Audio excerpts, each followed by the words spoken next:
Welcome back. So now we are into the second session of monetary policy transmission, and we are trying to understand that how different instances of monetary policy change with respect to rate of interest, how it impacts the different segments of the economic system, including the market and the external and closed setup economies, the variables that we often use for these economies to understand. So we were in the last session trying to discuss or touch upon the exchange rate channel, and we said that when the rate of interest comes down, domestic asset become less attractive, there will be capital outflow, the currency will depreciate, and this will boost the export, and finally the aggregate output will increase. But is this the a straightforward case in real life? There are certain regions because of which it may not be true, right? So this is what, if the expected as we mentioned the spot rate of the and change in the spot rate, if the expected spot rate is depreciation is more than this, then your currency is going to depreciate further, and if it is equivalent, then it means that investors are getting what they are having the interest rate difference and what the exchange market both are same. So interest rate parity becomes very important, and here I am using uncovered. You can also use covered in the sense that you will be taking the position to cover your exposure. So you may not be needing the exchange rate immediately, or you may not be converting your currency immediately. If you have a settlement date in the future of the expected cash flow that you are going to see, then you can buy the forward and settle the contract on the agreed pre-agreed price of the exchange rate. So this is how it matters. We also touch upon some of the structural setup, which is the Marshall condition based on the elasticity of export and import, and if it is less than 1, then we say that it is not good, which means the depreciation is not passing 100% to the net exports. If it is greater than 1, it means that 1 rupee depreciation, it is like passing on to the net export by 1.23 or 34, right. So this is how we often calculate this. So let's move on to the another example that we are going to discuss. So another example could be in the form of, let's understand this. We have the depreciation, elasticities and quantity I have mentioned. So how currency depreciates? So we are saying that currency depreciates by 88, and suppose we are saying that the elasticity of export is, suppose we are saying that it is the price change is 10%, and the elasticity of export is coming out to be 0.6, then we can simply multiply this price, because formula of this is quantity upon price. So I can just change the we have to solve for quantity, so we get the quantity 106, right. So percentage delta qx upon percentage delta px, right. This is what we get for the elasticity.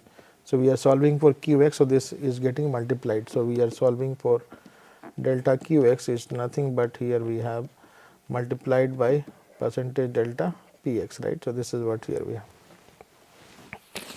Prices in USD this year we have the 10%, and prices and import elasticity is minus 0.7. So what we also get here is 111.6 if the price goes by 10% up, and import elasticity is again 0.7. So this is how it looks like.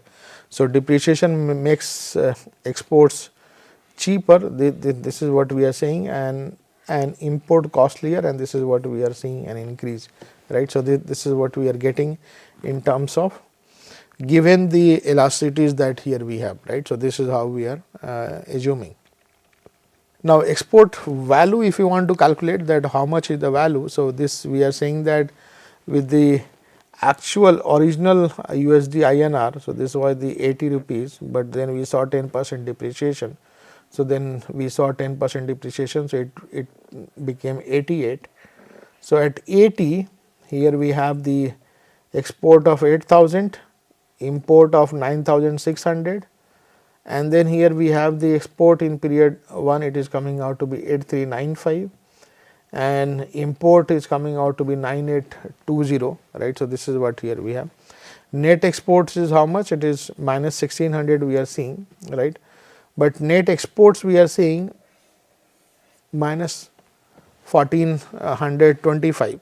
Now you can see that in the beginning we saw that the export was only 8,000, it went up to 8395.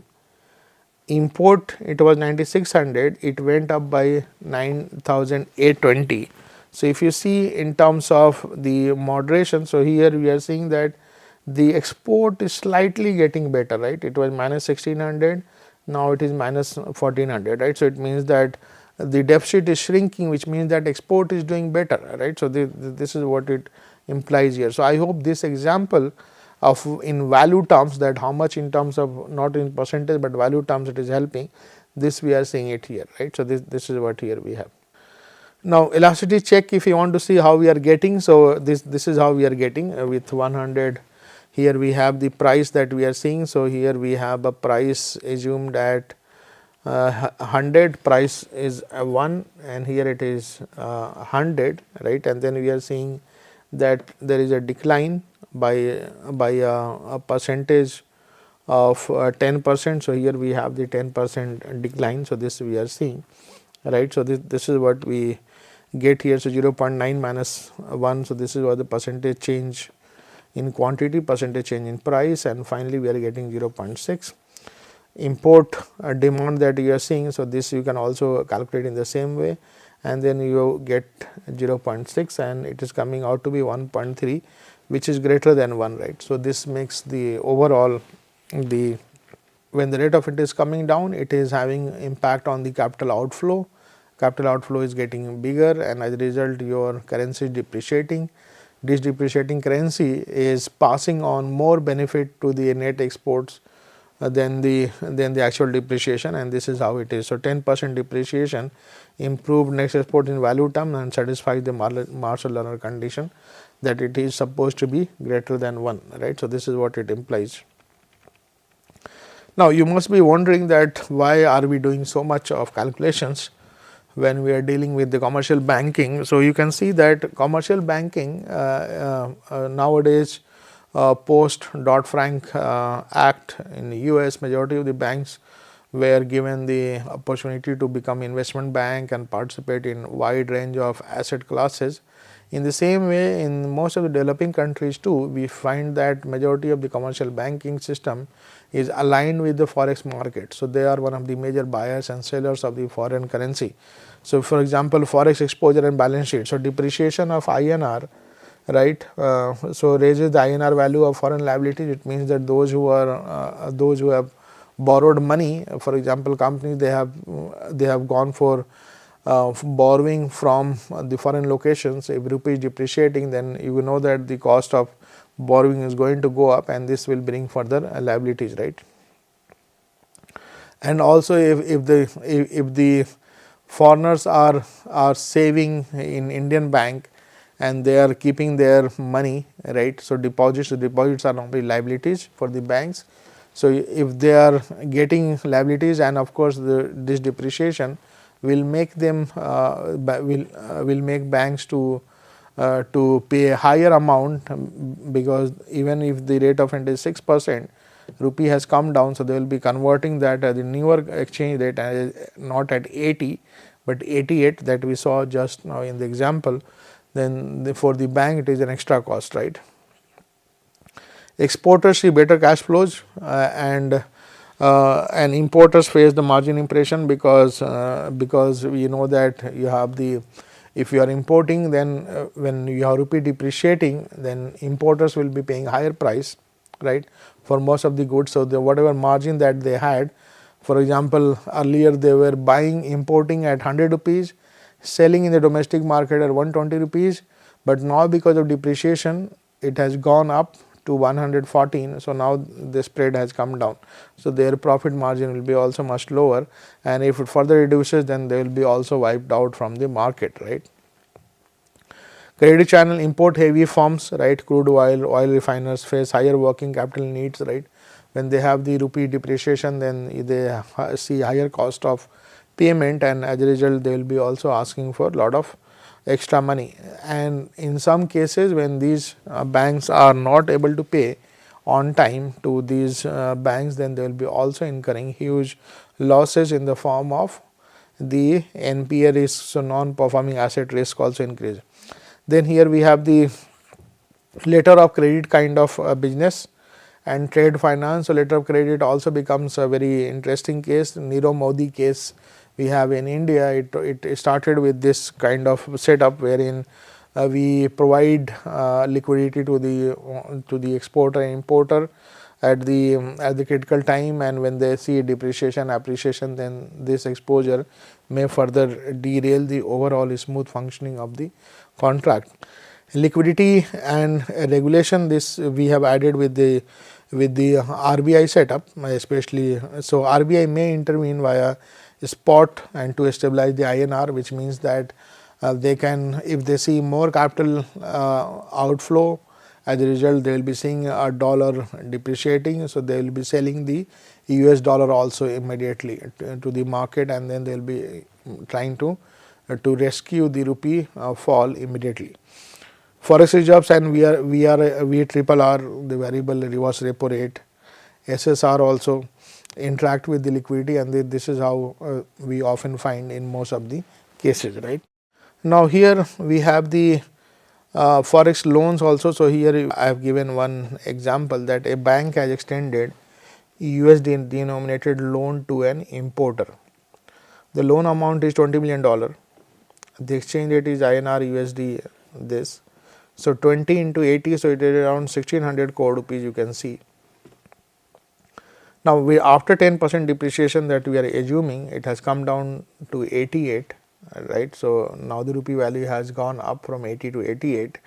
Now, you have 20 into 88, now you can see 1760 crore, right. So, 160 crore that you are getting extra cost just because of depreciation. During mid 2000 period, when we saw the rise of twin balance sheet crisis that I discussed also. So, twin balance sheet crisis, it was basically during mid 2000 investment boom that we had seen in India, right. So, what is happening with that? So, mid 2000 investment boom that created, and even the rupee had appreciated at that time against dollar. So, rupee had appreciation. So, many firms went for external borrowing.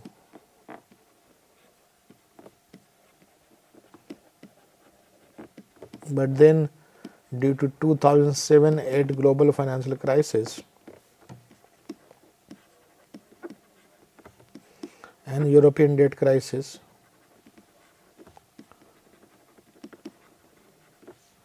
and European debt crisis, we experienced that the cost of borrowing of these companies went up, and then they were also, it was also one of the factors responsible for their insolvency. So, bankruptcy of majority of the firms, the exchange rate depreciation was also one of the forthcoming reasons that how these companies started getting or becoming worse and worse, and they experience very unprecedented kind of situation.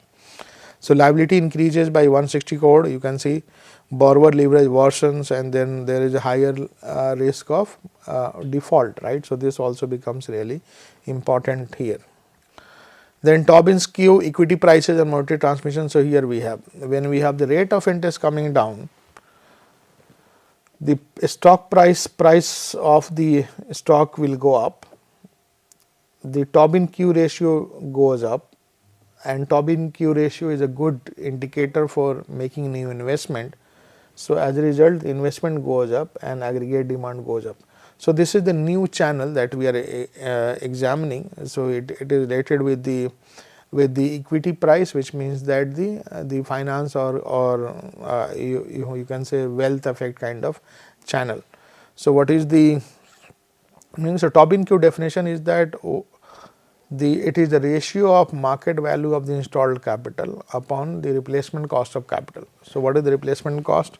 The market value of the installed capital means that the price of the stock is going up, the overall wealth, the market value of the company goes up, and in that scenario it becomes very easy for the company to replace the existing capital. But if the price of the stock is coming down, which means that the numerator is getting lower, then you know that the lower Q value is not good, higher Q value is good, then you know that you will have to continue with the existing assets and you cannot go for replacement. So this is how we have. So firms can issue equity at high valuations and invest in capital. Policy rate cuts raise equity prices by lowering discount rates. Higher equity valuation push Q above 1 and is stimulating the investment. So this is also one of the reasons that how it helps. So let's have the understanding about this. So let's understand the rate cut and equity valuation. So Gordon formula, which is related with the equity valuation, he suggested that equity price that here we have, the price of the stock, is nothing but the expected dividend upon the K minus G, and K he had mentioned about the required CAPM based kind of return, given the beta and given the market premium, how much you expect the return, right. So CAPM equation, how do we write? So we write here expectation of RI is nothing but RF plus beta time RM minus RF, right. So this we write in terms of expected excess return, that if you want to get, so you can also write RF RI minus RF alpha plus beta RM minus RF, right. So this is what we get, and you can also add absolute term if you want to make it stochastic, right. Till here it is deterministic, you can make it stochastic, right. And here beta is nothing but sigma IM upon sigma square m. So market, how much it is connected with the market. Now you can see that this expectation is also linked to the rate of interest. If the rate of interest is lower, your expectation from the stock is going to be higher. If the rate of interest is higher, your expectation is going to be lower. So it is also linked with that. And G is the growth rate. How much is the dividend growth rate? So if suppose dividend is rupees 10 and growth is 3%, required return fall due to monetary easing. So you can see that if you just substitute this formula, right. So if you have if you just go by getting the formula, so 10 upon so and 10% is also the expected, this is the K, and minus 0.3 is the growth. It is coming out to be price of the old stock price is this.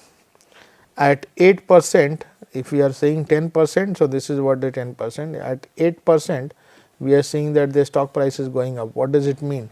It means that if K is higher, right, so you know that the price of a stock is going to be lower, but if G is higher and K is lower, so then we know that the P price of the stock will go up, which means that the growth G matters and K is supposed to be lower, and this is how it also matters in most of the real. So this is one of the important formula to calculate the cost of equity and cost of equity prices, which we often use in the weighted average cost of capital. So this is where it is very, very important, right. So this is what we get. So assume that a firm has 10 shares outstanding. So what do you get? So at this price you will be getting 1428, and at this price of the stock that we got we will be getting 2000, right. So replacement cost of capital is suppose 1000. So we know that the Q value is coming out to be 1.43 and here it is 2. The Q new is better than the Q old because the interest rate decrease has certainly appreciated the price of the stock. As a result, the Tobin Q ratio has gone up. So this is what it implies. Investment response to Q. Let's have the understanding about the investment. So this is related with the growth kind of setup. So here we have investment, it is linked to the depreciation into the capital that here we have, plus 5 we have the speed of adjustment, right, motion that you can see, and here we have the Q is the Tobin Q ratio, and minus 1 we are assuming, and then we are saying that it is the capital, which means that if we have the delta depreciation portion going up, then it will have a lot of impact on the capital. And similarly, if the Q is almost equal to 1, so this whole equation becomes 1, and you are just having what you have, the investment is equal to what is depreciation and capital. But if Q is greater than 1.3 on all, then this will be added to this particular value. So, overall your investment will shoot up if the Q is greater than 1, but if it is Q less than 1, this will be subtracted, because this will be minus, right. So, this will be subtracted from the investment, right. So, this it means that you will have to shelve some amount because of the replacement cost of capital, right. So, this is what we get. Suppose we are assuming that K is 1000, del is equal to 5% and phi is 0.5, and Q value we have already got 1.43 and 2. If we are substituting these values here, what we get is the investment before easing, it is coming out to be 265. After easing, it is coming out to be 550, which is much better, right. So, because of this interest rate change, given the capital depreciation and also the adjustment speed, we are seeing that we have added 285 total investment, which is a good thing for the economy, and this is how you can see the Tobin Q ratio becomes really important when we try and understand the investment in the economy, right. But the brighter side is that it helps you understand the investment, it helps you understand the valuation of the stock price, because this is also one of good measures, but it also certainly lacks on some front. For example, equity mispricing or bubble. So, what happens if the price of the stock is just sinking with the market, it is overvalued, right, but it is sinking with the market, which is security market line that we have for the CIPM, it is below that, but it is what is the case that it is sinking well with the market. As a result, the market value is going up, right, and then we are seeing this Q value increasing, but it may not be the same, right, but not fundamental. This is what implies that it is overvalued. Financing frictions, bank may restrict credit despite high Q, which means that you have gone for aggressive investment. For example, certain companies in India, because of their political lineage, they know that they will be getting all those contracts. So, even though they go to the bank and ask money, the banks often decline, right. Slow adjustment, which means that if you have a capacity related issue, then this will further create trouble. Sectoral coverage, non-listed firms may account for large investment shares. Debt overhang, which means that you will not, companies sometime are not allowed to borrow beyond certain levels. So, for example, given their asset size, given their collateral strength, suppose the value of the collateral is 500 crore, then the banks will not allow finance so they will say to the firm that you cannot go for borrowing from us more than 500 crore, because this is your debt overhang, you have touched your maximum limit. Until unless you pay back some amount, create a space for you, then only you will be getting, otherwise you will not. So, these are the issues that we often get with the situation. Then there is something called cost of capital, which is related with the weighted average cost of capital. Weighted average cost of capital is simply the cost of equity plus cost of the so here we have the cost of equity, then here we have the cost of debt and preferred stock, you can say. So, this is what is the KP is the preferred stock. Given the K is equal to 12%, KP 10%, KD 8% and total cost 30%, we see that weighted average cost of capital, if we substitute these values. So, this is the amount that you want to borrow, for example 6 to 8 and 10.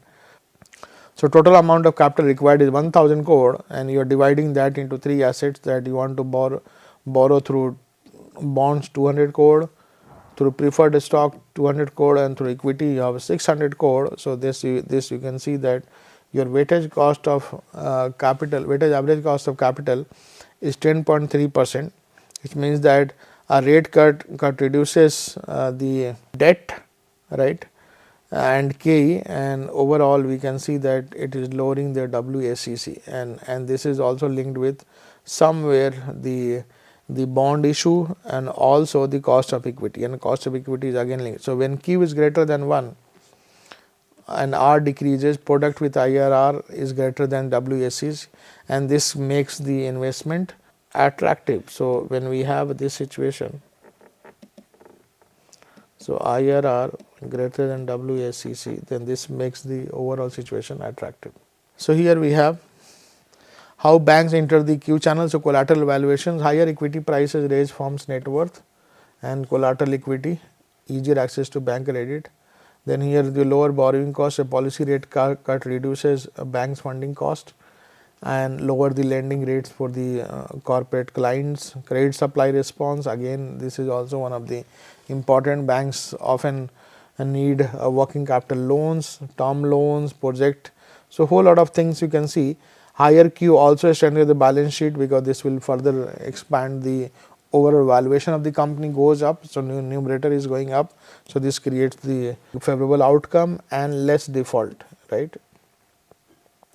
Government and PSB are often linked here, as I mentioned, for the twin balance sheet. So overall, when rate of interest comes down, price of the stock goes up, overall Tobin Q ratio goes up, overall investment goes up because of these channels that we are discussing, and your aggregate output goes up, right. So this is how in most of the real life situations we discuss.